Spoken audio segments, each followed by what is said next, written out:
Gun control for war or peace. We all know that gun is one of the deadliest weapon. It is one of the mostly used weapon. It may be used for good or for bad reason. Gun causes death, war, argument, and tragedy.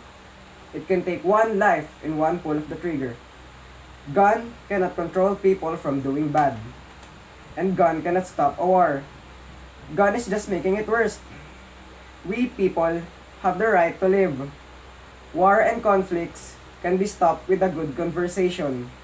Few people always let their anger and pride that provokes them an argument. People should listen to each other. People should try to understand others' opinion. Gun is a weapon that takes so many lives. Gun cannot stop conflicts. Gun is powerful. Understanding others is more powerful than killing people and spreading brutality. Because gun is just a weapon that is making a conflict worse.